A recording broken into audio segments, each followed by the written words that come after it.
आमचे सर्वांचे मार्गदर्शक श्री संकेतजी मुंदडा सर यांच्या नेतृत्वाखाली आणि मार्गदर्शनाखाली आम्ही जवळपास 10 जणांची टीम ही TMM साठी गेलो होतो. प्रत्येकाचा टायमिंग मागच्या वेळेसपेक्षा खूप चांगला होता. तर सगळ्यांचं इन्स्पिरेशन ते आहेतच. त्यांनी जवळपास प्रॅक्टिस करताना 1000 किलोमीटर पर्यंत प्रॅक्टिस केली. त्याचा रिझल्ट त्यांना मिळाला. तर मी त्यांना आपल्या जो काही फिटनेस जर्नी आहे त्याच्याबद्दल संकेत सरांना मी थोडं मार्गदर्शन करायला सांगतो.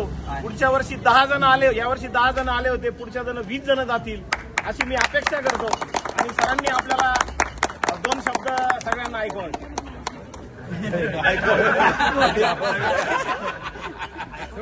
सर ऍक्च्युली ऐकवतात म्हणजे 10 ते 20 होतील त्याशिवाय होणार नाही. 2023ला मी आहे ना रनिंग चालू केलं होतं. तेव्हा मला पण नव्हतं वाटत मी 1 किलोमीटर पळू शकतो. मला माझा जो रूम पार्टनर होता, मी सायकलिंग तर करत होतो, DRM ऑलमोस्ट माझे सगळे संपत आले होते. तो म्हटला तू करू शकतो, तू ट्राय कर. मी मग ग्रुप जॉईन केला रनोलिक्सचा. त्याच्यानंतर मी पळायला लागलो. फर्स्ट 21 पळालो. हळूहळू सगळ्यांशी ओळख होत गेली सायकलिंगमुळं. तर आम्ही मागच्या वर्षी रनिंग क्लब केला. त्याच्यात एक 42 ऑलरेडी पळालेलो होतो. याच्यात एक इन्स्पिरेशन मेडल आहे. जर तुम्ही पाहिलं 2 मेडल आहे याच्यात. एक इन्स्पिरेशन मेडल, एक फिनिशर्स मेडल आहे टाटामध्ये जे मिळते.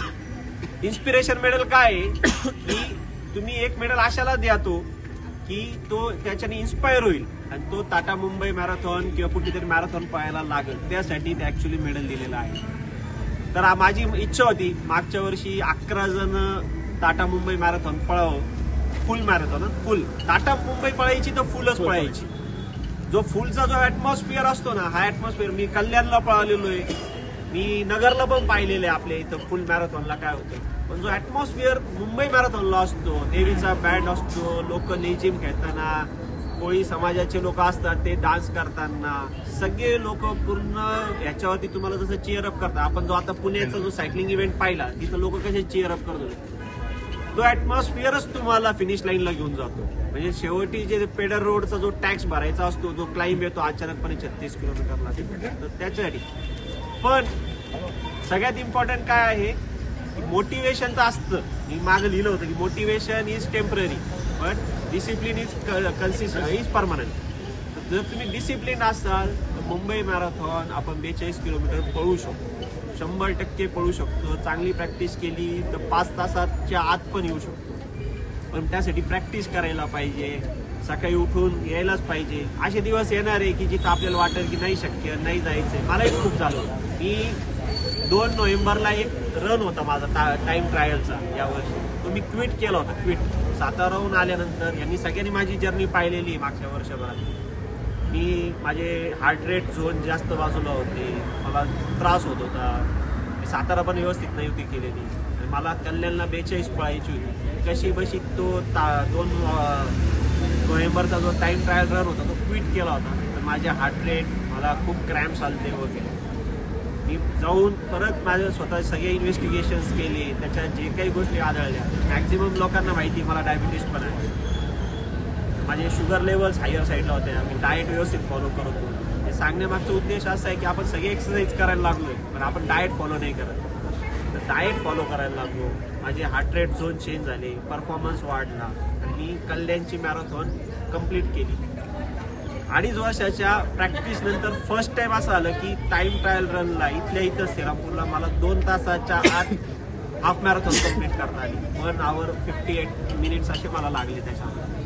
आणि माझं टार्गेट होतं टाटा मुंबई मॅरेथॉनचं 4 hours 15 minutes. पहिले 4:30 ठेवलं होतं मागच्या वर्षीच आणि ते मी 4:20 वर सेट केलं. मग मला का असं वाटलं की 4:15 करू आपण तो टाईम. 4:15 सेट केला होता मी तो टाईम आणि मी ऑलमोस्ट त्या टायमाप्रमाणे आलो. मला माझ्या कोचनी, गुरुजींनी मला 4:20 to 4:30 मध्ये टाइम दिला होता की त्या हिशोबाने तो आपण सगळेजण करू शकतो. आणि हे सगळं का शक्य झालं की जो आमचा रनिंग ग्रुप होता, सकाळी 5 ते 5 आम्हाला पळायला जायचं होतं संगमनेर साईडला. तेव्हा आम्ही 3:30-4ला उठून गेलेलो आहे.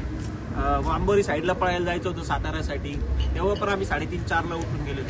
हे सगळं काही शक्य आहे ग्रुप बरोबर जर असेल, ग्रुप बरोबर जर तुम्ही फॉलो केल्या, गोष्टी केल्या, होऊ शकतं.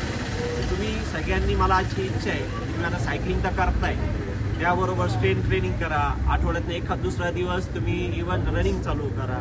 याची निश्चित तुम्हाला सायकलिंगला सुद्धा फायदा होईल. इव्हन स्विमिंग, जेव्हा स्विमिंग पूल आपली दोन्ही चालू होती, स्विमिंग चालू करा. बॉडी रिकवर फास्ट होते त्याच्यात. या सगळ्या जर गोष्टी केल्या आणि जिम, आता आपल्याला 3 तारखेला प्रोफेशनल आपण बोलवलेलाच आहे. सगळ्यांनी त्याला रजिस्टर करण्याचा प्रयत्न करा. सारखे सारखे आपण मेसेजेस टाकतोय, सगळं टाकतोय. का जिम इम्पॉर्टंट आहे, का स्ट्रेंथ ट्रेनिंग इम्पॉर्टंट आहे, हे आम्हाला यावर्षी लक्षात आलं. त्याच्यावर आम्ही वर्क केला. मध्ये माझे हार्ट रेट झोन्स वगैरे हे होते. विशाल पण इंज्युअर्ड झालेला होता मधल्या काळामध्ये. याला त्याच्या कामामुळे विनायकला फार टायमिंग देता आला नाही ट्रेनिंगसाठी, पण त्यांनी हळूहळू असेला कम्प्लीट केली. सगळ्यात आउटस्टँडिंग परफॉर्मन्स जे होतं ते रामचं होतं, कारण त्याचं कोर वगैरे खूप मसल स्ट्रॉंग्स आहे. त्यांनी यावर्षी BRF पण केलं. यावर्षी त्यांनी 4 hours 12 minutes मध्ये टाटा मुंबई मॅरेथॉन केलेली आहे, की जे ड्रीम असतं की 4 hours 30 minutesच्या आत तुम्ही येणं, म्हणजे 6चा पेस मेंटेन करणं एवढ्या वेळासाठी हे शक्य नसतं. सेकंड हाफला तुम्ही स्लो डाऊन होता, पण ते त्यांनी कम्प्लीट केलेलं आहे.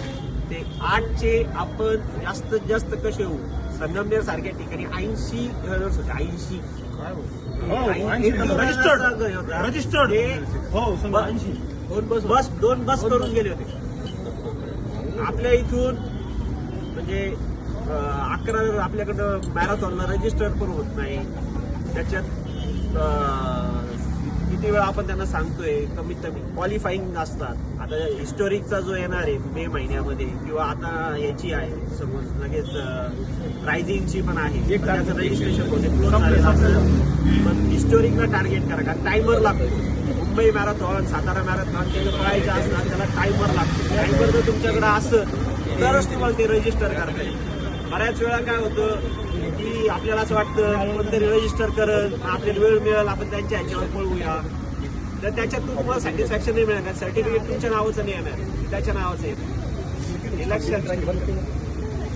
आणि 3 तारखेच्या इव्हेंटला मॅक्झिमम लोकांनी तुमच्या फ्रेंड्स फॅमिली बरोबर येण्याचा प्रयत्न करा. त्याची रजिस्ट्रेशन फी पण आहे, नॉमिनल फी आहे, पण जो स्पीकर आहे तो म्हणजे नॅशनल लेवलचा स्पीकर आहे आणि तो आपल्याला खूप इझिली मिळाला आहे ऍक्च्युली. तर त्याचा फायदा कसा करून घेता येईल हे बघा त्याच्यात. Okay, thank you sir. I thank the SCC organising committee त्यांनी आमचं सेलिब्रेशन केलं.